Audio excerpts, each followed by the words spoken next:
It wouldn't be a Friday if we didn't talk about the protocol. Has there been any news on that today? Well, it is quite a good day for Northern Ireland where the protocol is concerned. I have been standing here perched on this little perch many times. I'm sure the viewers in GB are sick hearing me talking about medicines and the protocol. Now, it is a win for Jeffrey Donaldson. Well, it looks like it. I've only seen the press release of it. But until we see the minutiae, we'll not be that sure. But they are saying that they're going to allow the medicines that are in the UK into Northern Ireland. And this is the most important part, with no extra licensing. That means that generic drugs will be able to make it into Northern Ireland. That's very important because of the centre of procurement inside the National Health. That means that the drugs that are bought here per unit can be procured in London or elsewhere, which is usually what happens. So Jeffrey Donaldson held on in there in those talks. He has insisted in this. There are those behind me here, the Sinn Féin, the SDLP and the Alliance Party, that were calling for the rigorous implementation of the protocol. May now be looking at this thinking, OK, there is wriggle room here. We can manoeuvre, we can negotiate our way through stuff. And to be honest, I think that the European Union has seen sense at this point.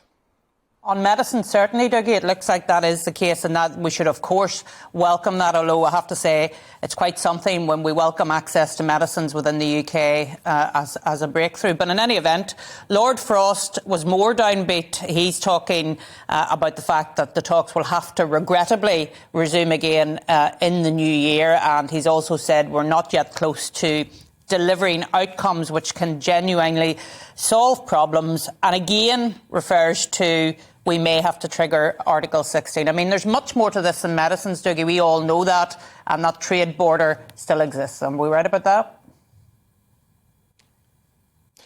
Absolutely. And, you know, Lord Frost, the mood music is not great here, but I think the medicines thing is a move forward, and it's a relief for a lot of people. But the whole trade aspect of it, the taxation, the divergence with the ECJ is probably the biggest one of them all. And, of course, political consent. Political consent in Northern Ireland means that we are stuck here. We have basically become a colony of Europe. The elected representatives behind me here will have, well, the Unionists will have no MEPs. Nationalists, the SDLP, their sister party, Fianna Fáil in the south, will have MEPs. And Sinn Féin, of course, the largest party in the Republic of Ireland, they also have MEPs. So if you're a nationalist in Northern Ireland, you will have political representation. But if you're a Unionist, you won't. So, of course, the other big story, Dougie, which we need to cover is COVID. And we've been covering on the show today what's happening in Scotland, what's happening in Wales. But our eyes in Northern Ireland are looking south because the Republic of Ireland's equivalent of SAGE in the UK, it's called NEFIT, are saying that pubs should close at 5 p.m. Now, that's going to have an impact in Northern Ireland, is it not? It's a massive impact in Northern Ireland.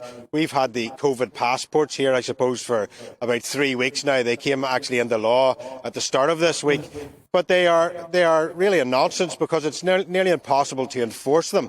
And what has happened is those from the Republic of Ireland have started getting the trains up. I mean, the COVID passport says you don't need a COVID passport to travel on a cross-border train. You don't need it in a place of worship. You don't need it in a port. So, you know, but you do need it where it sells alcohol. That is a nonsense, and I think what we're going to see is the hospitality industry getting hit even harder than it has been. And it's okay for those in the public sector to say, oh, we need to do this to protect ourselves, but what the public sector don't seem to realise, doesn't seem to be dropping with them, is that the taxation of the private sector, those tax receipts actually pay the wages of the public sector. So I have heard politicians here saying, oh, Northern Ireland is lifting out of this pandemic beautifully, it's so much better.